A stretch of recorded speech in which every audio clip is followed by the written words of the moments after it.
Hello everyone, मैं अभिजीत आप सबका स्वागत करता हूँ लक्ष्य एकेडमी में। आज हम पढ़ने वाले हैं lecture 2 of the solution chapter and this is line by line series. Let's begin. तो आज हम क्या पढ़ने वाले हैं? आज हम पढ़ने वाले हैं composition of solution. Composition of solution बोले तो लाइक जो कंसंट्रेशन, मतलब कि कंसंट्रेशन की बेसिस पे बोलेंगे हम। कंसंट्रेशन की कितना कम डाइल्यूटेड है, कितना ज़्यादा कंसंट्रेटेड है, उसके बेसिस पे, ठीक है। तो अब कंसंट्रेशन को भी ना दो पार्ट में हम डिवाइड कर देते हैं कि क्वांटिटेटिवली या मतलब क्वांटिटेटिवली या क्वालिटेटिवली, ठीक है। मेजरली हम इस चैप्टर में क्वांटिटेटिवली डील करेंगे। क्वांटिटेटिवली मतलब नंबर्स की टर्म में कि कितना है, कि 70 ग्राम है या फिर 80 ग्राम, इनको हम क्वांटिटेटिव में मानते हैं। लाइक 70 ग्राम पर ml, इन सबको हम क्या मानते हैं? क्वांटिटेटिव। बट क्वालिटेटिव क्या होता है? क्वालिटेटिव का मतलब होता है कि डाइल्यूट या कंसनट्रेटेड, मतलब बस ऊपर ऊपर से बताना कि ये डाइल्यूटेड है या कंसनट्रेटेड है। जैसे डाइल्यूटेड में जैसे हम एग्जांपल देख लेते हैं क्वालिटेटिव का। जैसे शुगर प्लस वाटर है ना, शुगर प्लस वाटर होता है ना हमारा। तो उस केस में क्या होता है कि उस केस में हम बोलते हैं ना कि ये क्या है, कंसनट्रेटेड है या फिर डाइल्यूट है। वो हम देख के बता देते हैं। अगर बहुत ज़्यादा लगता है तो हम कंसनट्रेटेड बोलते हैं, या कम तो डाइल्यूटेड। अब इनका क्या होता है? डाइल्यूट का क्या मतलब है कि उसमें सॉल्यूट जो है लेस है हमारा, मतलब शुगर जो है हमारा वो कम है, सॉल्वेंट जो है हमारा ज़्यादा है। सॉल्वेंट मतलब वाटर उसमें बहुत ज़्यादा है, ठीक है, उसके बेसिस पे बोलते हैं। और दूसरी तरफ जो हमारा कंसनट्रेटेड सॉल्यूशन होता है ना, उसमें क्या होता है कि वही हम एग्जांपल ले लेते हैं कि शुगर जो है उसमें वो ज़्यादा है, और जो हमारा सॉल्वेंट है ना, सॉल्वेंट क्या हो जाएगा? वाटर, वो क्या है? वो कम है, ठीक है। तो उसके बेसिस पे चलो इतना क्लियर है। अब हम इस चैप्टर में किस चीज़ के बारे में डील करेंगे? हम इस चैप्टर में डील करेंगे क्वांटिटेटिवली। क्वांटिटेटिवली ये रहा। तो कंसंट्रेशन ऑफ सॉल्यूशन क्वांटिटेटिवली, मतलब क्वांटिटी की बेसिस पे हम कैसे कंसंट्रेशन ऑफ सॉल्यूशन बताएंगे। तो सबसे पहले हम शुरुआत करेंगे मास परसेंटेज को लेके। कि हमारे बोर्ड्स में मतलब हर साल आता है बोर्ड्स में, ठीक है ना। इसके फार्मूलाज हमारे टिप पे होने चाहिए। जितने भी फार्मूलाज हैं ना, इन सबको अच्छे से याद रखना हमें, ठीक है। तो सबसे पहले हम पढ़ लेते हैं अपना मास परसेंटेज। मास परसेंटेज या W/W क्या है? वेट बाय वेट परसेंटेज, ठीक है। अब इसकी डेफिनेशन क्या है? मास ऑफ सॉल्यूट पर 100 ग्राम ऑफ सॉल्यूशन। मतलब जो सॉल्यूट है ना, सॉल्यूट का मास बाय में मास किसका? सॉल्यूशन का, ठीक है। तो ऐसे ही है ये मास सॉल्यूट का, इसको इंटू 100 कर दो, हमारा आ जाएगा, ठीक है। ये रहा हमारा फॉर्मूला। ये क्या है? Mass percentage is equal to mass of solute by mass of solution into 100, ठीक है। ये हमें फॉर्मूला याद हो जाएगा, और ये डेफिनेशन भी याद करेंगे हम। आगे भी एक क्विक रिकैप भी ले लेंगे इसका, ठीक है। अब आगे हम क्या देख रहे हैं? Volume percentage.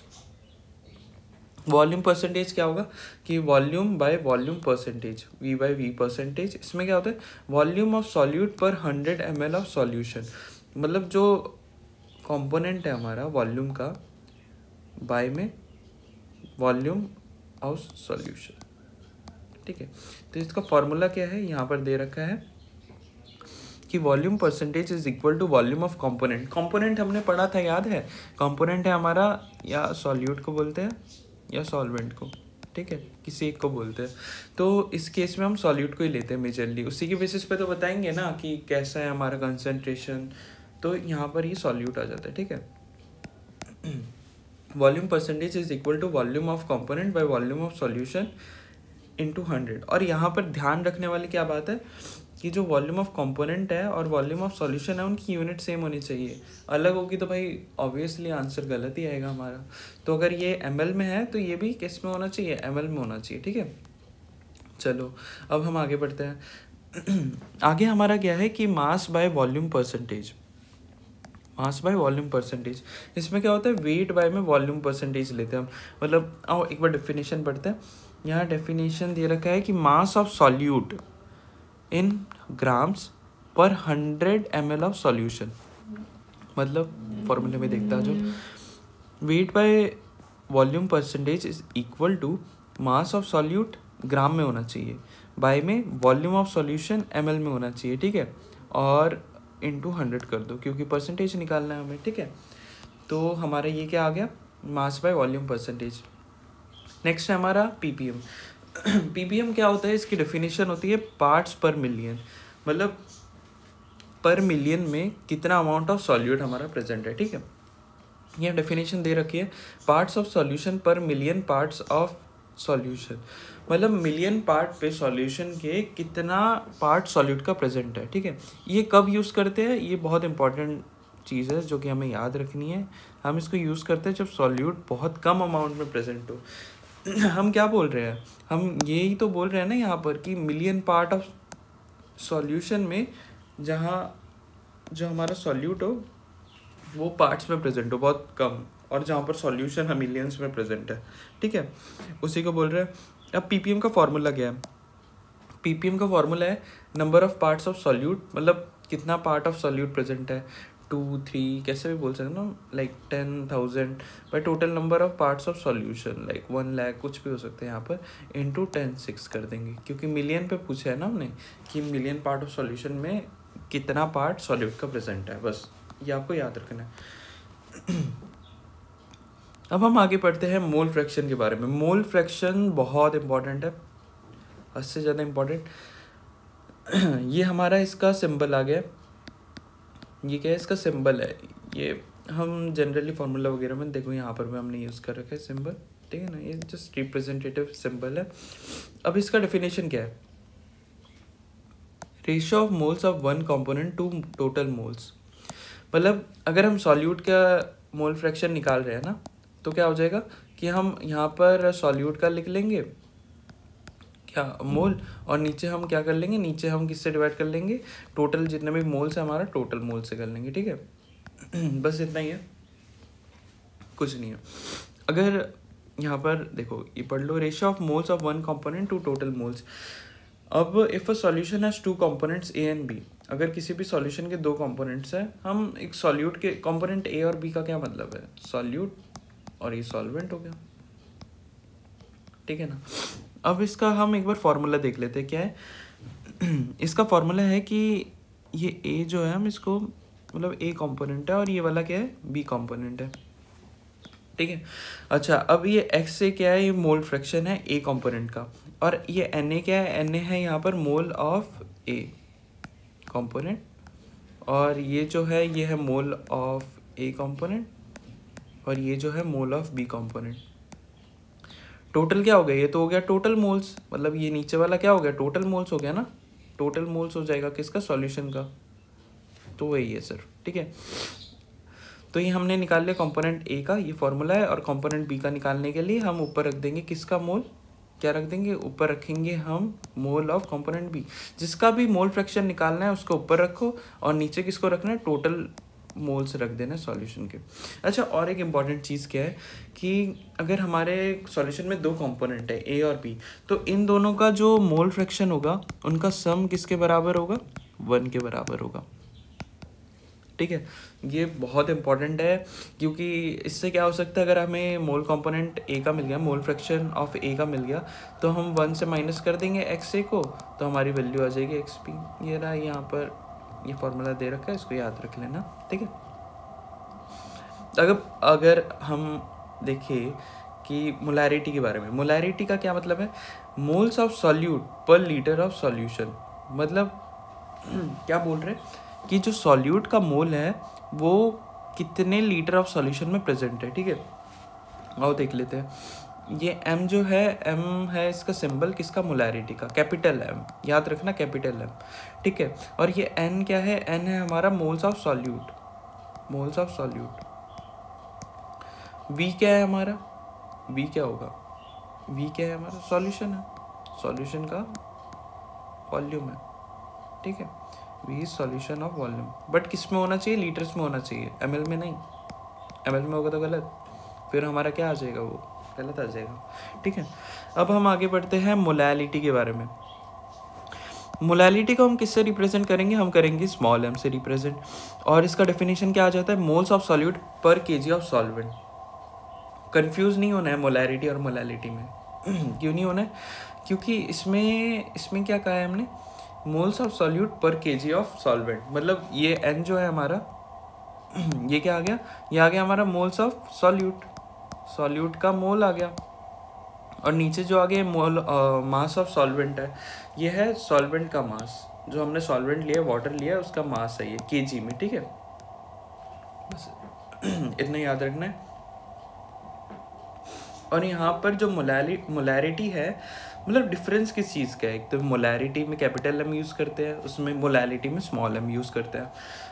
और यहाँ पर मोल्स ऑफ सॉल्यूट जो है ना, बाय में क्या है, वॉल्यूम ऑफ सॉल्यूशन है इसमें, वहाँ पर क्या है, यहाँ पर है मास ऑफ सॉल्वेंट है, ठीक है, वहाँ वॉल्यूम ऑफ सॉल्यूशन या मास ऑफ सॉल्वेंट है, ये केजी में वो लीटर में, बस ये याद रखना है। अच्छा फीचर, अब ये एक बार टेबल देख लेते हैं हम कि इसमें क्या क्या है, मोलैरिटी और मोलैलिटी में डिफरेंस, दोनों में क्या क्या डिफरेंस है। तो सबसे पहले डिनोमिनेटर दोनों के अलग है, उसमें हमने बताया अभी कि वॉल्यूम ऑफ सॉल्यूशन लीटर में होगा, इसमें होता है मास ऑफ सॉल्वेंट केजी में, जैसे कि हम देख ही सकते हैं। और टेम्परेचर, ये बहुत इंपॉर्टेंट है, मोलैरिटी जो है टेम्परेचर से इफेक्ट कर जाएगा, क्योंकि अगर हम टेम्परेचर बढ़ाएंगे, आप ही बताओ, अगर हम टेम्परेचर को इंक्रीज़ करेंगे तो वॉल्यूम जो है वो कम नहीं हो जाएगा, है ना, अगर हम टेम्परेचर को बढ़ाएंगे तो वॉल्यूम कम हो जाएगा ना, मतलब वेपराइज हो गया कुछ भी, उस कॉन्टेक्स्ट में हम बात कर रहे हैं। बट क्या टेम्परेचर का इफेक्ट होता है मास पे कोई इफेक्ट होता है, डिनोमिनेटर पे कोई भी इफेक्ट नहीं होगा। मास ऑफ सॉल्वेंट ऐसा थोड़ी होता है कि अगर आपने टेम्परेचर बढ़ाया वो मास ही गायब हो गया, ऐसा थोड़ी होता है। क्या गर्मी में जब गर्मी ज़्यादा बढ़ती है तो क्या आपका वेट लॉस हो जाता है, ऐसा तो नहीं होता। बट अगर किसी बर्तन में पानी रखो तो उसका वॉल्यूम कम हो जाएगा, क्योंकि वेपराइज हो जाएगा वो, उसी वे में बोला है, ठीक है। अब हम आगे देखते हैं, ये भी बोल सकते हैं कि एक्सपेंड कर जाएगा वॉल्यूम के केस में। अब हम यहाँ पर एक क्विक समरी देख लेते हैं पूरा अच्छे से, ठीक है। हमने सबसे पहले पढ़ा mass percentage weight by weight से, ठीक। इसका डेफिनेशन क्या है, mass of solute and mass of solution. इसमें क्या करते हैं, जो हम ये देख लेते हैं कि देखो, सबसे पहले हम कंसंट्रेशन यूनिट की बात करेंगे, फिर हम बात करेंगे कि ये डिपेंड करता है किस पे, वॉल्यूम है मास पे। फिर हम ये देखेंगे कि टेम्परेचर पे डिपेंड करता है नहीं करता है। फिर हम देखेंगे कि रीज़न क्या है कि ये टेम्परेचर पे डिपेंड क्यों नहीं कर रहा है, ठीक है। तो मास परसेंटेज में वेट बाय वेट होता है, ये मास ऑफ सॉल्यूट और मास ऑफ सॉल्यूशन पे डिपेंड करता है, हमने पढ़ाई है, ठीक है।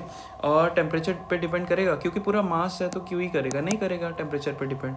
मास do not change with temperature, जैसे कि मैंने कहा वही चीज़ लिखी है यहाँ पे।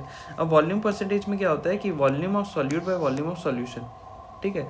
ये टेम्परेचर पे डिपेंड करेगा, यस करेगा। क्यों करेगा, क्योंकि वॉल्यूम जो है चेंज हो जाता है टेम्परेचर के साथ। अब मास बाय वॉल्यूम परसेंटेज, अब आप बताओ बिना देखे कि करेगा या नहीं करेगा। मास ऑफ सॉल्यूट है एंड वॉल्यूम ऑफ सॉल्यूशन है, यस करेगा। क्यों करेगा, क्योंकि वॉल्यूम ऑफ सॉल्यूशन चेंज हो जाएगा टेम्परेचर के साथ। अब आगे पीपीएम है, पीपीएम में तो यार पूरा मास ही मास बराबर है हमारा, ठीक है। Mass of solute into mass of solution into 10⁶, तो ये तो नहीं करेगा, क्योंकि दोनों जो है मास डिपेंड है, टेम्परेचर इंडिपेंडेंट है, ठीक है। अब मोल फ्रैक्शन की बात करते हैं। मोल फ्रैक्शन में क्या है, मोल्स ऑफ कंपोनेंट, तो ये करेगा नहीं करेगा, नहीं करेगा, क्योंकि मास से ही तो आता है, मोल्स थोड़ी बदल जाएगा। Based on number of moles not volume and by mass, है ना, सो अनअफेक्टेड बाय टेम्परेचर, ठीक है, समझ आ गया। अब मोलैरिटी करेगा या नहीं करेगा, भाई नीचे वॉल्यूम होता है ना, हमने अभी पढ़ा ना मोलैरिटी का, नीचे वॉल्यूम होता है, तो वॉल्यूम तो चेंज होगा ही होगा, है ना, टेम्परेचर के साथ, तो यस ये करेगा। अब मोलैलिटी करेगा नहीं करेगा, मैंने बताया अभी नीचे क्या होता है, यहाँ पर हमारा मास ऑफ सॉल्वेंट होता है, तो मास ऑफ सॉल्वेंट थोड़ी चेंज हो जाएगा, नहीं होगा, देखो नहीं हो रहा है, तो ये क्या हो गया हमारा, based on mass of solvent which is constant with temperature, ठीक है। चलो अब हम आगे पढ़ लेते हैं एनसीईआरटी से, ये expressing concentration of solution. Composition of a solution can be described by expressing its concentration, ठीक है। This later can be expressed either quantitatively या qualitatively। वही बताया कि जो composition है solution का, उसको हम कैसे एक्सप्रेस कर सकते हैं, क्वालिटेटिवली कर सकते हैं और क्वांटिटेटिवली भी कर सकते हैं, ठीक है। एग्जाम्पल कैसे है क्वालिटेटिव का, we can say that solution is dilute, हम ये बोल देते हैं ना, मैंने बताया ना, हम बोल सकते हैं कि सॉल्यूशन जो है डाइल्यूट है। कब, जब सॉल्यूट, जैसे कि हमने एग्जांपल लिया शुगर और वाटर का, तो शुगर का जो अमाउंट है वो बहुत कम है, सॉल्यूट हमारा बहुत कम है तो वो डाइल्यूट हो गया। अब अगर कंसनट्रेटेड की बात कर रहे हैं, कंसनट्रेटेड में क्या होगा कि उसमें बहुत ज़्यादा अमाउंट ऑफ सॉल्यूट होगा, मतलब सॉल्यूट सब याद रखो, शुगर बहुत ज़्यादा होगा तो आपको ज़्यादा कन्फ्यूजन नहीं होगी समझने में। कभी कभार हो जाता है सॉल्वेंट सॉल्यूट में डिफरेंस, है ना, but in real life this kind of description can add a lot of confusion. हाँ, बहुत कन्फ्यूजन कर सकते हैं, हमें पता कैसे चलेगा कौन सा है, किसी के रेफरेंस में वो ज़्यादा कंसनट्रेटेड है तो किसी के रेफरेंस में वो डाइल्यूटेड हो सकता है ना, अकॉर्डिंग टू नीड्स। सो इसीलिए हमने क्या किया है कि इसको क्वांटिटेटिवली मेजर करना शुरू किया है, कंसंट्रेशन ऑफ सॉल्यूशन को हमने क्वांटिटेटिवली देखा, ठीक है। अब वही चीज़ है जो मैंने पहले बताया आपको, वही सब इसमें भी लिखा पड़ा है कि मास परसेंटेज में क्या होता है, mass percentage of component of solution is defined as mass of component of in the solution per total mass of solution into 100। मास ऑफ कंपोनेंट का क्या मतलब होता है, सॉल्यूट। अब ऐसे मान के चलो, क्या मानोगे, हम मानेंगे इसमें सॉल्यूट, ठीक है। एग्जाम्पल दे रखा है, if a solution is describe by 10% of glucose in water by mass, it means that 10 gram of glucose is dissolve in 90 gram of water. देखो सबसे पहले क्या बोला है कि 10% हमें बता रखा है ग्लूकोज है, मतलब 10% बाय मास बोल रखा है ये कि 10% मास परसेंटेज दे रखा है हमें ग्लूकोज का वाटर पे। तो इसका क्या मतलब है कि 10 ग्राम ग्लूकोज प्रेजेंट है किसमें, हमारा 100 ग्राम ऑफ सॉल्यूशन में, है ना। 100 तभी तो हमारा काट के 10% आ जा रहा है ना। तो मतलब 10 ग्राम ऑफ ग्लूकोज हमारा प्रेजेंट है। टोटल सॉल्यूशन कितना बोला मैंने, टोटल सॉल्यूशन है हमारा 100 ग्राम, है ना, 100 ग्राम है। तो 100 में से अगर हम 10 ग्लूकोज को माइनस कर दे तो 90 ग्राम ऑफ H2 आ जा रहा है, हमारा वाटर आ जा रहा है। तो हमारा 90 ग्राम ऑफ वाटर हो गया, जो इसकी वजह से रिजल्टिंग सॉल्यूशन हमारा 100 ग्राम का हो गया, ठीक है। Concentration describe by mass percentage is commonly used in industrial application. कहाँ कहाँ यूज़ हो रहा है, इंडस्ट्रियल केमिकल एप्लीकेशन में यूज़ होता है। फॉर एग्जाम्पल, जैसे कि हम एग्जाम्पल देख लेते हैं, commercial bleaching solution contains 3.62 mass percentage of sodium hypochlorite in water। तो ये जस्ट एग्जांपल दे रखा है कि 3.62 मास परसेंटेज सोडियम हाइपोक्लोराइड होता है वाटर में, किसमें, ब्लीचिंग सॉल्यूशन में, ठीक है। अब हम आगे देखते हैं किसको, अब हम आगे देखते हैं वॉल्यूम परसेंटेज को। वॉल्यूम परसेंटेज भी सेम है, volume of solute by total volume of solution into 100, ठीक है, ये क्लियर है। अब यहाँ पर भी एग्जांपल दे रखा है, 10% ethanol solution in water means that 10 ml of ethanol is dissolve in water such that the total volume of solution is 100 ml। मतलब कि 10% हमें क्या बोल रखा है, इसको पेन से बनाते हैं कि 10% क्या हमारा इथेनॉल है, ये मास बाय वॉल्यूम परसेंटेज दे रखा है, नहीं sorry, volume by volume percentage, मतलब कि 10 ml बाय में 100 ml ऑफ सॉल्यूशन इंटू 100 करेंगे तो हमारा क्या आ जाएगा, 10% आ जाएगा, है ना। तो मतलब ये 10 ml क्या होता है, ये 10 ml है हमारा, ये क्या है, ये हमारा सॉल्यूट, मतलब इथेनॉल का वॉल्यूम, और ये हमारा है टोटल सॉल्यूशन। तो अब अगर हमें बोले कि वॉल्यूम ऑफ वाटर निकालो, तो वो कैसे निकालेंगे, टोटल सॉल्यूशन से माइनस कर दो किसको, इथेनॉल के वॉल्यूम को, है ना, टोटल वॉल्यूम ऑफ सॉल्यूशन से माइनस कर दोगे तो आपका आ जाएगा 90 ml के आसपास, ठीक है। बस इतनी चीज़ है, याद रखो, ख़त्म करो, ठीक है। अब हम आगे बढ़ते हैं कि solution containing liquids are commonly express in this units. Obviously अब थोड़ी सॉलिड मास को मतलब वॉल्यूम में करो क्योंकि वो ज़्यादा डिफ़िकल्ट हो जाता है। लिक्विड्स के केस में हम आराम से कर सकते हैं इसको, ठीक है, वाटर वगैरह, ठीक है। अब इसका एग्जाम्पल देख लेते हैं, एग्जाम्पल है इम्पॉर्टेंट। एग्जाम्पल क्या कहता है, for example 35% solution of ethylene glycol and antifreeze is used in the car for cooling the engine. क्या कहा है कि जो इथाइलिन ग्लाइकोल है ना हमारा, उसको हम एज एंटी फ्रीज यूज़ करते हैं, किसमें, कार्स में कूलिंग के लिए, करने के लिए इंजन के। तो बस हमें बता रखा है कि कितना अमाउंट ले रहे हैं, देखो ये अमाउंट की बातें हो रही है यहाँ पर और कुछ नहीं, ठीक है। और at this concentration the antifreeze lowers the freezing point of water. हाँ, तो जो फ्रीजिंग पॉइंट है ना वाटर का, जो हमारा फ्रीजिंग पॉइंट है वाटर का, वो कलर चेंज करते हैं, इसी कंसंट्रेशन पे जो एंटी फ्रीज होता है ना वो लोअर कर देता है फ्रीजिंग पॉइंट ऑफ वाटर को, ठीक है।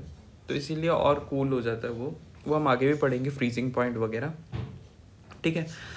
अब हम आगे देखते हैं, आगे क्या देखेंगे कि mass by volume percentage W by V, ठीक है। अनदर यूनिट, इसका हमने फॉर्मूला पहले ही बता दिया था आपको, ये रहा मास बाय वॉल्यूम परसेंटेज, कहाँ गया हमारा, ये रहा, ये इसका फॉर्मूला है। एनसीईआरटी में ऐसा सच नहीं दिखा रखा है, बट यहाँ से हम याद कर सकते हैं कि मास of solute bye volume of solution, ठीक है।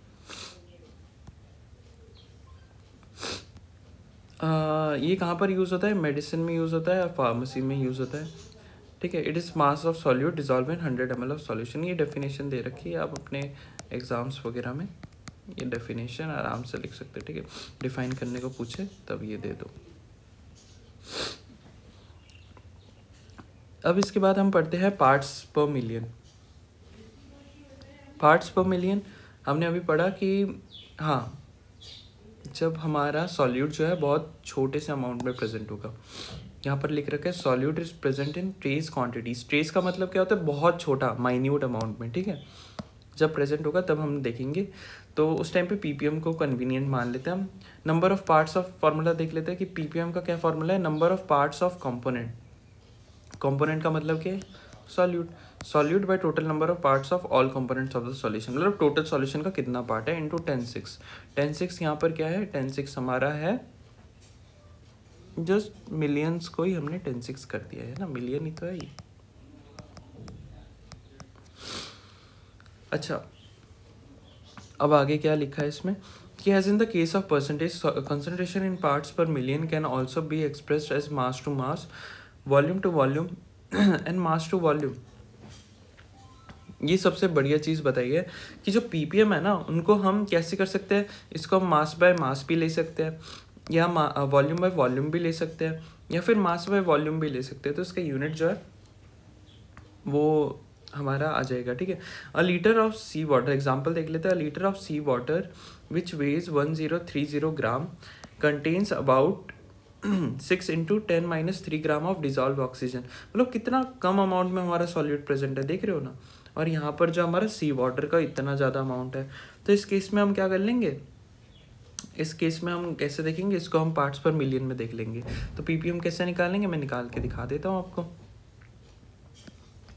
यहाँ करेंगे सबसे पहले हम क्या कि पीपीएम के लिए सबसे ऊपर हम लिखेंगे किसको, जो पार्ट्स हमें दे रखा है, मतलब अमाउंट दे रखा है सॉल्यूट का। यहाँ सॉल्यूट क्या है, ऑक्सीजन है। तो 6 × 10⁻³ बाय में हम 1030 लिख देंगे, क्योंकि वो हमारा पूरा सी वाटर का लेवल दे रखा है कितना है, ठीक है। ये दे रखा है लीटर्स में, ये दे रखा है हमें ग्राम में, इनटू कर देंगे 10⁶, ठीक है। तो हमारा आंसर क्या आ जाएगा, ऐसे आ जाएगा 5.8 पीपीएम के आसपास आ जाता है, ठीक है। तो मतलब उतना ही है, मतलब अगर हम रफ कैलकुलेशन भी कर लेना तो इसको इसको इसको कट कर देंगे तो 6 ग्राम पर लीटर ऐसा आ जाएगा, ठीक है, पीपीएम के आसपास। अब हम आगे देखते हैं the concentration of pollutants in water.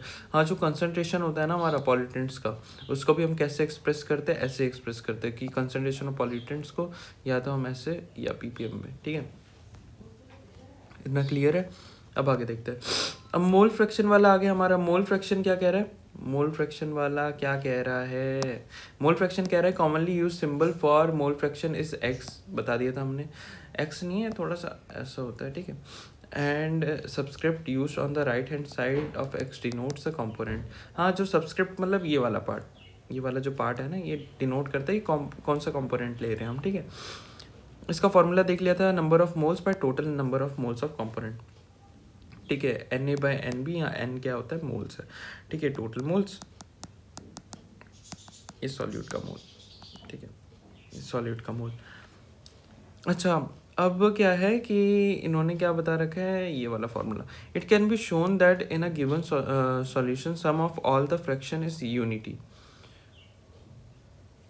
क्या बोला कि अगर हम मोल फ्रैक्शन निकालते हैं शुगर का और हम मोल फ्रैक्शन निकालते हैं सॉल्यूट का, तो उन सबका मोल फ्रैक्शन क्या आ जाएगा, मतलब अगर उनको हम ऐड करेंगे उनका आ जाएगा =1। क्या आ जाएगा, =1 आ जाएगा, ठीक है। मतलब अगर हम ऐसे मान लें कि उसमें सॉल्ट भी ले लेते हैं, मतलब सॉल्ट प्लस शुगर ले लेते हैं, फिर हम साथ में H2O भी ले लेते हैं, मतलब सॉल्ट है ही। इन सबको अगर हम इन सब का मोल फ्रैक्शन इंडिविजुअली निकालेंगे ना, फिर इनका सम करेंगे तो हमारा 1 के बराबर आएगा, ठीक है, इतना ही है। अच्छा, अब मोल फ्रैक्शन जो है इसका फिजिकल प्रॉपर्टी से vapour pressure with the concentration of quite useful. देखो ये जो मोल फ्रैक्शन है ना, ये गैसियस मिक्सचर की कैलकुलेशन में बहुत हेल्पफुल है, ये कैलकुलेशन इन्वॉल्विंग गैसियस मिक्सचर, बस इतना याद रखो, इसके एप्लीकेशन की बात हो रही है। हाँ, ये वाली बात आ गई जो हमने अभी पढ़ा कि इंपॉर्टेंट क्या है कि it can be shown that in the given solution sum of all the mole fraction is unity. मैंने अभी आपको बता दिया कि अगर हम इसको सॉल्ट मान ले, इसको हम शुगर मान ले, इसको हम वाटर मान लेते हैं, तो इज इक्वल टू 1 आ जाता है, ठीक है। अभी एग्जाम्पल देख लेते हैं। एग्जाम्पल, पहला एग्जाम्पल है एनसीईआरटी का।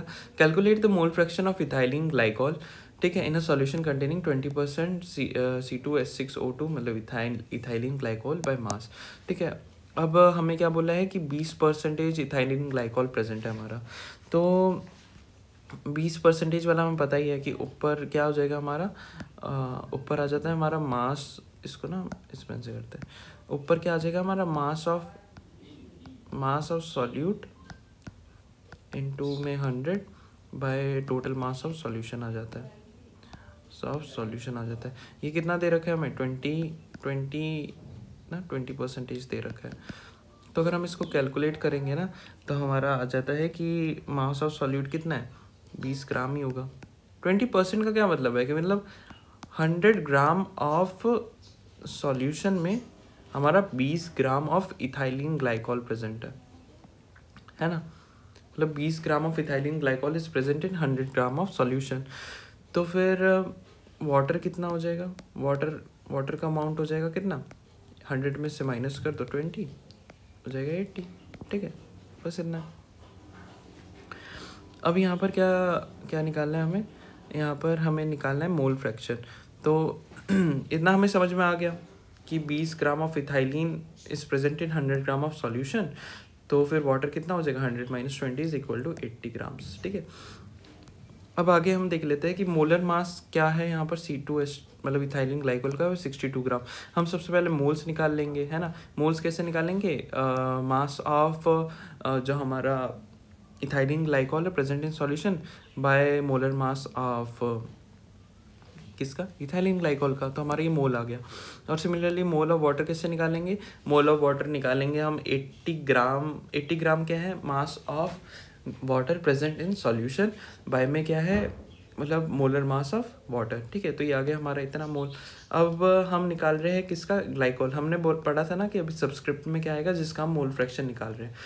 तो हम मोल फ्रैक्शन किसका निकालेंगे, ग्लाइकोल का। तो ग्लाइकोल के मोल ऊपर लिखेंगे और टोटल मोल ऑफ सॉल्यूशन नीचे लिखेंगे, तो हमारे कैलकुलेट करके ये आ गया। अब अगर हमें कोई बोले कि अब चलो ये निकाला है, एक्स ग्लाइकोल निकाल लिया तुमने, मतलब मोल फ्रैक्शन निकाल लिया, तो वाटर का कैसे निकालोगे, वाटर का हम निकालेंगे कैसे, इसमें कितने कंपोनेंट है, इसमें 2 ही कंपोनेंट है, एक ग्लाइकोल है और एक वाटर है, तो इन दोनों के सम क्या हो जाएगा, 1 आ जाएगा। हमने अभी पढ़ा था, है ना, तो ये हमने अभी पढ़ा था। तो सिमिलरली ऐसे यूज़ करके हमने कैलकुलेट कर लिया कि 1 में से एक्स ग्लाइकोल माइनस कर देंगे तो हमारा एक्स वाटर आ जाएगा, ठीक है, ये रहा। अब मोलैरिटी की बात करते हैं। मोलैरिटी हमने पढ़ा कि defined as number of solutes dissolve in 1 litre of solution, मतलब 1 लीटर में कितना अमाउंट ऑफ सॉल्यूट हमारा डिसॉल्व है, ठीक है। एग्जाम्पल क्या है, इसको एम से डिनोट करते हैं ना, और ये क्या लिखा है 0.25 m, मतलब molarity solution of NaOH means that 0.25 mole of NaOH has been dissolve in 1 litre of solution. हाँ, अगर हमें बोल रखे 0.25 मोलैरिटी है सॉल्यूशन ऑफ NaOH की, इससे हम क्या निकाल सकते हैं कि मतलब 0.25 जो है हमारा मोल है, मोल 0.25 मोल है NaOH का, वो किस में प्रेजेंट है, 1 लीटर में, 1 लीटर में प्रेजेंट है सॉल्यूशन की, ठीक है। Calculate the molarity of solution containing 5 gram of sodium hydroxide in 450 ml of solution, ठीक है। हमें ये याद रखना है कि क्वेश्चन में क्या पूछा है हमें मोलैरिटी निकालना है, हमेशा ध्यान देना है, मोलैरिटी पूछा है मोलैलिटी, ठीक है। मोलैलिटी आगे आएगा तब हम देख लेंगे, ठीक है। तो इसमें क्या लिखा है कि containing 5 gram of NaOH in 450 ml of solution. तो मोल ऑफ NaOH निकालेंगे, क्योंकि हमारा मोलैरिटी का फॉर्मूला क्या होता है, मोलैरिटी का फॉर्मूला होता है हमारा, मोलैरिटी का फॉर्मूला होगा हमारा क्या, molarity is equal to moles of solute by में क्या होगा, वॉल्यूम आ जाएगा ना, वॉल्यूम आएगा ना, वॉल्यूम ऑफ किसका वॉल्यूम, सॉल्यूशन का, बट लीटर में, ठीक है। तो ये हमारा आगे करके मोलैरिटी आ जाएगा, ठीक है। इतना क्लियर है। तो यही फार्मूला हम अप्लाई करते हैं, मोल्स ऑफ सॉल्यूट निकालते हैं। NaOH का मोल कितना आ गया 0.125, मतलब given mass by molar mass of NaOH, ठीक है, 0.125 आ गया। अब वॉल्यूम ऑफ सॉल्यूशन को हम लीटर में कन्वर्ट करेंगे, 450 ml है, ठीक है। तो मतलब 1 लीटर में होता है 1000 ml, तो 450 मतलब जो ml है उसको हम कन्वर्ट करेंगे तो कितना आ जाएगा हमारा 0.45 लीटर आ जाएगा, ठीक है।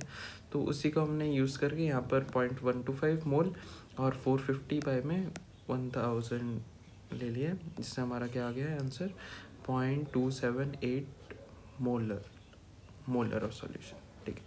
मोलैरिटी हमारा कितना आ गया 0.278। अब फटाफट देख लेते हैं मोलैलिटी के बारे में। मोलैलिटी क्या होता है, हमने पढ़ लिया कि defined as number of moles of solute per kg of solvent.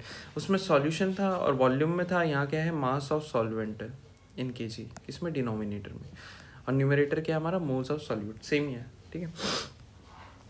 अब यहाँ पर क्या चीज़ दे रखी है कि वही है कि इसको हम कैसे पढ़ेंगे, मोलर पढ़ेंगे, ठीक है। इसमें क्या यूज़ होंगे, छोटा m, इसको क्या बोलेंगे मोलर, ठीक है। वहाँ कैपिटल M का क्या मतलब था, इसका मतलब था मोलर, ठीक है, मोलर हो गया। अब यहाँ पर दे रखा है कि 1 molar solution of KCl means that 1 mole of KCl is dissolve in 1 kg of water. हाँ ये तो पता ही है हमें कि मतलब 1 kg ऑफ वाटर सॉल्वेंट लेते हैं नीचे और 1 मोल ऑफ KCl हमने लिया है, मोल्स ऑफ सॉल्यूट, ठीक है। अब यहाँ सबसे इंपॉर्टेंट चीज़ आती है कि क्या है कि मास परसेंटेज, पार्ट पर मिलियन, मोल फ्रैक्शन और मोलैलिटी जो है ये इंडिपेंडेंट है टेम्परेचर के, ये टेम्परेचर पे डिपेंड नहीं करेंगे। वाइल जो हमारा मोलैरिटी है वो फंक्शन है टेम्परेचर का। मोलैरिटी क्यों है, क्योंकि इसके डिनोमिनेटर में क्या आ रहा है, इसके डिनोमिनेटर में क्या आ रहा है, वॉल्यूम आ रहा है। तो इसकी वजह से हमने पढ़ा था ना कि वॉल्यूम चेंज, टेम्परेचर चेंज होगा तो वॉल्यूम भी चेंज होगा, ठीक है। This is because volume depends on temperature. ये हमारा किस में आ सकता है, ये हमारा बोर्ड्स में आ सकता है, MCQ आ सकता है, ठीक है। और अब हम पढ़ लेते हैं एग्जाम्पल।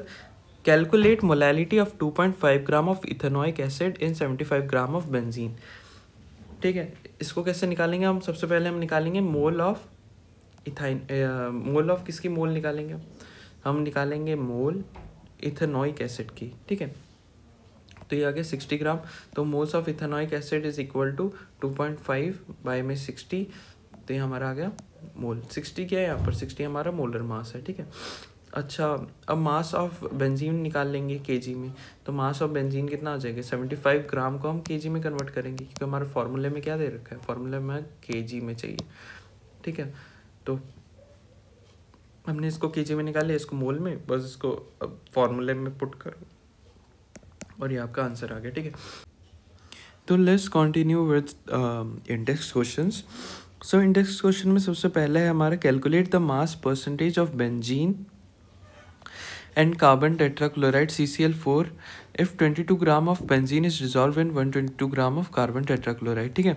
तो यहाँ पर हमारा ये सॉल्यूशन दे रखा है, तो हम कैसे करेंगे, यहाँ पर एक चीज़ ऐड कर लेना कि 22 ग्राम ऑफ बेंजीन, ठीक है। तो मास ऑफ सॉल्यूशन हम कैसे निकालेंगे, मास ऑफ सॉल्यूशन इसमें निकालेंगे mass of benzene plus mass of carbon tetrachloride, जिसकी टोटल वैल्यू आ रही है 144 ग्राम, और मास परसेंटेज हमें पता है कैसे निकालते हैं, जो भी मास ऑफ सॉल्यूट है बाय में टोटल मास, किसका टोटल मास होगा, सॉल्यूशन का, इनटू 100 कर दो, बस बात खत्म, वैल्यूज आ गई, ठीक है। अब calculate the mole fraction of benzene in solution containing 30% by mass in carbon tetrachloride, ठीक है। ये क्या दे रखा है, सेम दे रखा है, ठीक है। Calculate the mole fraction of benzene in solution containing 30% by mass in carbon tetrachloride, कि 30% बाय मास ऑफ CH6 मतलब बेंजीन इन CCl4 वो कितना आ रहा है, मतलब क्या कहना चाहता है इससे, कि इससे जो हमारा क्वेश्चन पूछ रहा है वो NCERT हमें क्या कहना चाहता है कि 30 ग्राम ऑफ जो बेंजीन है वो प्रेजेंट है 100 ग्राम ऑफ सॉल्यूशन में। तो मतलब इसका कितना आ जाएगा हमारा वैल्यू, किसका वैल्यू, CCl4 का कार्बन टेट्राक्लोराइड, वो 70 ग्राम हो जाएगा, 70 ग्राम, क्योंकि 100 में से टोटल सॉल्यूशन में से माइनस कर देंगे बेंजीन का, क्या बेंजीन का टोटल मास जितना भी है, ठीक है। तो वो आ जाएगा हमारा 70 ग्राम, तो वही हमारा CCl4 का मास हो जाएगा, ठीक है। अब इसमें number of moles of CH6 कितना आ जाएगा, 30/78, 78 क्या है, ये है मोलर मास ऑफ बेंजीन, ठीक है। तो ये आ गया 0.385, ये क्या आ गया, मोल आ गया। अब हम आगे निकालेंगे number of moles of CCl4, CCl4 का मोल कैसे निकालेंगे, amount of CCl4 present in the solution bye में मोलर मास ऑफ CCl4, तो वो आ गया 0.455। अब हम मोल फ्रैक्शन कैसे निकालेंगे, किसका, बेंजीन का, वो निकालेंगे मोल ऑफ किसका, मोल ऑफ बेंजीन, जिसका भी मोल फ्रैक्शन निकालना है उसका सबसे ऊपर न्यूमरेटर में क्या होना चाहिए, मोल होना चाहिए, और नीचे होना चाहिए टोटल मोल ऑफ सॉल्यूशन, जितने भी कंपोनेंट है सॉल्यूशन में उसके टोटल मोल कितना है, ठीक है। तो इसमें बेंजीन है और कार्बन टेट्राक्लोराइड है, इनके मोल्स ऐड कर दो, 0.385 बाय में डिनोमिनेटर में 0.385 प्लस 0.455, ठीक है। तो इससे हमारी वैल्यू कितनी आ जाएगी, 0.458, और ये किसका आ गया मोल फ्रैक्शन, ये आ गया हमारा मोल फ्रैक्शन इसका C6H6 का, किसका, बेंजीन का, ठीक है। तो हम टेट्राक्लोराइड का कैसे निकालेंगे, 1 में से माइनस कर दो, क्योंकि हमने पढ़ा था ना ये वाला formula, XA plus XB, A और B कंपोनेंट है, इज इक्वल टू 1, तो बस ऐसे करके सॉल्व कर दो। अब नेक्स्ट क्या है कि calculate the molarity of each of the following, इसमें सिंपल है, मोलैरिटी निकालना है। मोलैरिटी का फॉर्मूला क्या होता है, मास ऑफ सॉल्यूट बाय में volume of solution in litre, ठीक है। तो 30 ग्राम ऑफ हमें ये कंपाउंड दे रखा है इन 4.3 लीटर ऑफ सॉल्यूशन, ठीक है। तो कैसे निकालेंगे, मास ऑफ सॉल्यूट कितना है, 30 ग्राम, ठीक है। मास ऑफ सॉल्यूट हम रख देंगे 30 ग्राम।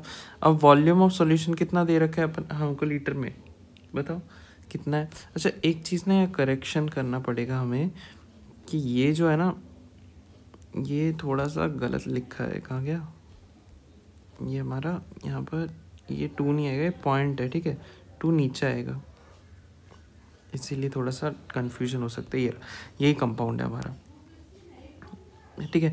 इसका मास कितना दे रखा है हमें सॉल्यूशन में, 30 ग्राम दे रखा है, और मोलर मास कितना हो जाएगा सॉल्यूट का, ये हो जाएगा 291 ग्राम पर मोल, ठीक है। और वॉल्यूम ऑफ सॉल्यूशन कितना है, 4.3 लीटर, ये सब हमें गिवन है, ठीक है। तो मोलैरिटी कैसे आ जाएगा हमारा, मास ऑफ सॉल्यूट बाय में मोलर मास ऑफ सॉल्यूट, मतलब मोल ऑफ सॉल्यूट निकालेंगे बाय में volume of solution in litre, by में volume of solution in litre, इससे ही आ गया। सिमिलरली अभी ये खुद से ट्राई करके देखो कि 30 ml ऑफ 0.5 है ये ना, ये थोड़ा सा राइटिंग एरर हो गया और कुछ नहीं, ये हमारा क्या आ गया 0.5 है, ठीक है, 0.5 मोलर H2SO4, ठीक है, डाइल्यूटेड टू 500 ml। अब ये बहुत इम्पॉर्टेंट क्वेश्चन है, ये हमारा आ सकता है, तो इसको हम स्टार मार्क करके समझेंगे। क्या कहा है कि volume of undiluted H2SO4 solution कितना दे रखा है, 30 ml। तब molarity of undiluted H2SO4 solution क्या दे रखा है, तब मोलैरिटी कितना है, 0.5 दे रखा है, दे तो रखा है यहाँ पर कि जब 30 ml वॉल्यूम था अनडाइल्यूटेड H2SO4 का, तब मोलैरिटी ऑफ अनडाइल्यूटेड H2SO4 कितना था, 0.5 ml। और जब हमने वॉल्यूम को डाइल्यूट कर दिया 500 ml तक, 500 ml तक, तो मोलैरिटी ऑफ डाइल्यूटेड H2SO4 कितना आ जाएगा। इसका ना एक फॉर्मूला होता है M1V1 = M2V2। इसका क्या मतलब है, हमें पता है ना मोल तो सेम ही रहेगा, मोल कभी चेंज होता है, आप बताओ कि मास कभी चेंज होगा, नहीं होगा ना। हमारा वॉल्यूम चेंज हो सकता है ना, हमारा मोलैरिटी भी चेंज हो सकता है। क्यों हो सकता है, क्योंकि ये सब क्या है, ये टेम्परेचर पर डिपेंड करता है। बट ये कभी भी टेम्परेचर पे डिपेंड नहीं करता है।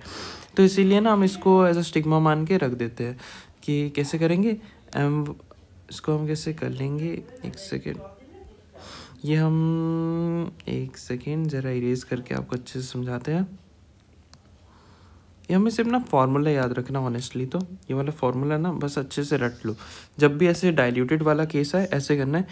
M1V1, M1 क्या है, इनिशियल मोलैरिटी जब अनडाइल्यूटेड था। V1 क्या है, इनिशियल वॉल्यूम जब अनडाइल्यूटेड था। M2 क्या है, मतलब फाइनल मोलैरिटी जब हमने डाइल्यूट कर दिया। और V2 क्या है, वो जो फाइनल वॉल्यूम है जितना डाइल्यूट हुआ है। तो इस केस में हम डालेंगे, हमें किसकी वैल्यू निकालनी है, M2 की, क्योंकि इन्होंने पूछा है मोलैरिटी निकालना है ना। तो मोलैरिटी कैसे निकालेंगे, ये M मोलैरिटी है यहाँ पे, M2 जो है फाइनल मोलैरिटी है, ये क्या है, फाइनल मोलैरिटी। तो हम M1V1 और V2 की वैल्यू डालेंगे तो हमारी वैल्यू आ जाएगी 0.03 M। तो हम बढ़ते हैं नेक्स्ट क्वेश्चन की तरफ। तो नेक्स्ट क्वेश्चन में हम क्या देख रहे हैं कि ये पूछ रहा है कि calculate the mass of urea required in making 2.5 kg of 0.25 ml aqueous solution. ये क्या पूछ रहा है, सिर्फ हमें ये याद रखना है कि क्या क्या पूछ रहा है हमसे। ये हमसे सबसे पहले मैं इसको ऐसे दिखाता हूँ कि हमें क्या कह रहा है, कि हमें कह रहा है मास ऑफ यूरिया निकालना है। ठीक है, मास ऑफ यूरिया निकालना है, ठीक है, ये समझ आ गया। कितने में चाहिए हमें mass of urea, 2.5 kg aqueous solution में। मतलब 2.5 kg एक्वियस सॉल्यूशन में हमारा कितना यूरिया होना चाहिए, कितना मास ऑफ यूरिया होना चाहिए। और हमें क्या दे रखा है कि 0.25 मोलल है। जो एक्वियस सॉल्यूशन है उसकी मोलैलिटी कितनी है, यूरिया एक्वियस सॉल्यूशन है उसकी मोलैलिटी हमें दे रखा है ये 0.25 मोलल। मोलल का क्या मतलब है, मोलैलिटी है। मोलैलिटी मैंने आपको पहले भी बताया कि मोलैल का मतलब होता है मोलैलिटी। ठीक है, तो हम इसको कैसे सॉल्व करेंगे, हम इसको सॉल्व करेंगे इस वे से कि सबसे पहले हम निकालेंगे कि मोल ऑफ यूरिया कितना है। देखो मोलल का क्या मतलब होता है, मोलल का क्या मतलब होता है, मोलैलिटी का क्या फॉर्मूला है। मोलैलिटी का फॉर्मूला ये होता है ना कि मोल्स ऑफ सॉल्यूट बाय में मास ऑफ सॉल्वेंट, इसमें केजी में है ना, केजी में होता है मास ऑफ सॉल्वेंट। तो फिर अब यहाँ पर हमें दे रखा है कि 0.25 मोलल है। तो इसका क्या मतलब हो गया 0.25 मोलल का, कि मोल्स ऑफ सॉल्यूट कितना है, 0.25 मोल्स जो है सॉल्यूट का वो प्रेजेंट है किस में, 1 kg ऑफ सॉल्वेंट में।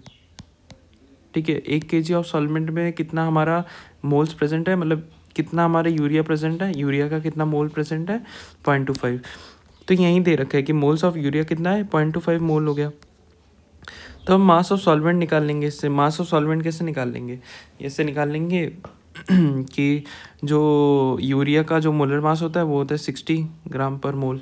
ठीक है, तो इसका जो मोल है यूरिया का उससे हम मास निकाल लेंगे। तो मास ऑफ सॉल्वेंट कितना आ जा रहा है, मतलब यूरिया का वो आ रहा है 15 ग्राम। ठीक है, कितना आ जा रहा है, 15 ग्राम आ जा रहा है। तो मास ऑफ सॉल्यूशन कितना हो जाएगा, मास ऑफ सॉल्यूशन तो हमें पता ही है कि मास ऑफ सॉल्वेंट कितना है, मतलब 1 kg है, क्योंकि हमने अभी बताया ना कि 0.25 हमें मोलल दे रखा है। तो मोल्स ऑफ सॉल्यूट कितना हो जाएगा, मोल्स ऑफ सॉल्यूट 0.25 मोल हो गया, बाय में मोल्स ऑफ सॉल्वेंट कितना हो जाएगा, 1 kg हो जाएगा। ठीक है, तभी तो आ रहा है ना ये तभी तो हमारी वैल्यू 0.25 मोलल आ रही है। ठीक है, तो 1 kg को हमने ग्राम में कन्वर्ट किया तो 1000 ग्राम आ जाएगा। ये क्या हो गया हमारा क्या है, ये मास ऑफ वाटर है। और ये कितना ये क्या है, मास ऑफ यूरिया है। ठीक है, जो कि सॉल्यूशन में प्रेजेंट है 15 ग्राम।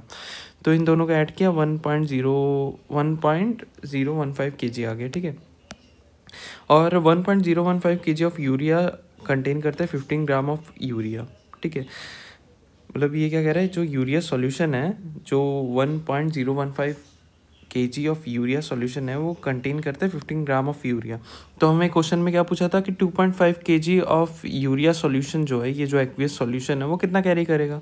तो हम इसको सिंपल जो हमारा मेथड होता है यूनिटरी मेथड से, उससे हम इसकी वैल्यू निकाल लेंगे 337 ग्राम। कैसे कि अगर 1.015 ग्राम कंटेन करता है 15 ग्राम ऑफ यूरिया, तो फिर कितना है 2.5 सॉरी केजी है, तो फिर 2.5 kg कितना कंटेन करेगा, कितना ग्राम ऑफ यूरिया कंटेन करेगा, तो इसके लिए हो जाता है हमारा 15 बाई में 1.015 इंटू 2.5 kg, तो इससे हमारी वैल्यू हो जाता है 37 ग्राम। ठीक है, बस नहीं, थोड़ा सा कंफ्यूजिंग हो सकता है, आप इसको वापस से एक बार इसका सॉल्यूशन देखिए तब आपको समझ आ जाएगा। ठीक है, अब हमें दे रखा है क्या, अब हमें कैलकुलेट करना है, हम यहाँ से देखते हैं।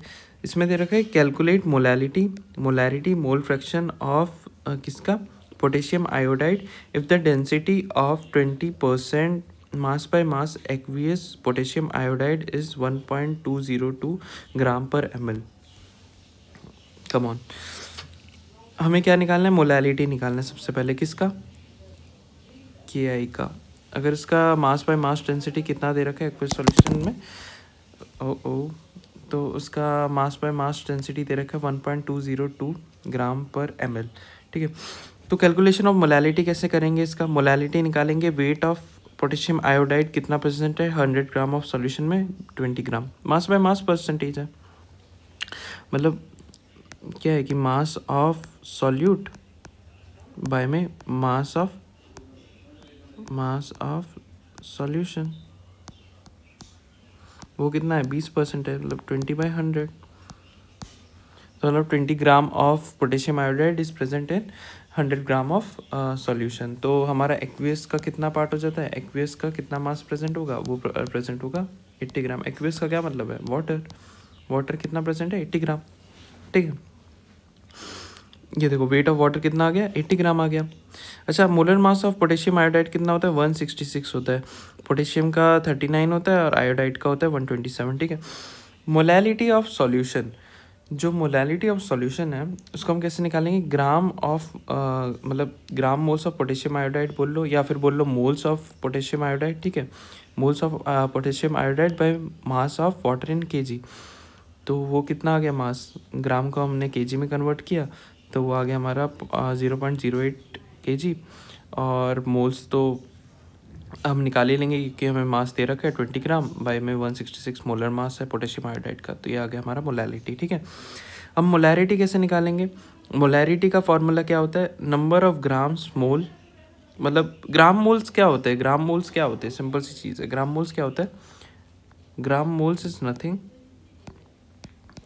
It is just equal to moles, ये सिर्फ नाम बदल दिया है, काम सेम ही है, ये ग्राम मोल्स और मोल्स दोनों एक ही चीज़ है, कुछ डिफरेंस नहीं है इनमें। ठीक है, तो हम इनको सिंपली ऐसे ही पढ़ सकते हैं कि moles of potassium iodide bye volume of solution in litre. ठीक है, तो वो कैसे निकाल लेंगे हम उसको, हम सबसे पहले वेट ऑफ सॉल्यूशन लेंगे, फिर डेंसिटी। अच्छा, जो डेंसिटी जो है ना वो हमें दे रखी होती है नॉर्मली, तो बाकी हमें पता भी होना चाहिए कि कितना है, ये डेंसिटी तो है 1.202 ग्राम पर ml, ये डेंसिटी होती है। तो डेंसिटी ऑफ द सॉल्यूशन भी दे रखा है, तो वॉल्यूम कितना आ जाएगा, वॉल्यूम आ जाएगा 83.19 ml। तो मोलैरिटी ऑफ सॉल्यूशन कैसे आ जाएगा, ये जो ml को है लीटर में कन्वर्ट करेंगे तो 0.083 लीटर, और ऊपर हम मोल्स ऑफ पोटेशियम आयोडाइड लिख देंगे, हमने निकाल ही लिया है मोल्स, तो ये रहे यहाँ से, तो ऐसे करके हमारा ये सॉल्यूशन आ जाएगा। ठीक है, 1.5 मोलर। अच्छा, कैलकुलेशन क्या है, मोल फ्रैक्शन ऑफ KI का, mass of KI by molar mass of KI से हम निकाल लेंगे मोल्स ऑफ पोटेशियम आयोडाइड, तो वो इतना आ गया। मोल्स ऑफ वाटर कितना आ जाएगा, 80 ग्राम जो है हमारा वाटर प्रेजेंट है सॉल्यूशन में, और मोलर मास कितना होता है 18 ग्राम, तो इसका मोल भी आ गया। अब जो मोल फ्रैक्शन है पोटेशियम आयोडाइड का उसको कैसे निकालेंगे, मोल फ्रैक्शन ये mole of potassium iodide by में टोटल मोल ऑफ सॉल्यूशन। ठीक है, तो ये कैलकुलेट करके हमारे आ जाएगा। तो थैंक यू सो मच, इसी के साथ हम कंक्लूड करते हैं इस लेक्चर को। अब हम नेक्स्ट लेक्चर में पढ़ेंगे कि क्या होता है solubility. Okay, thank you guys.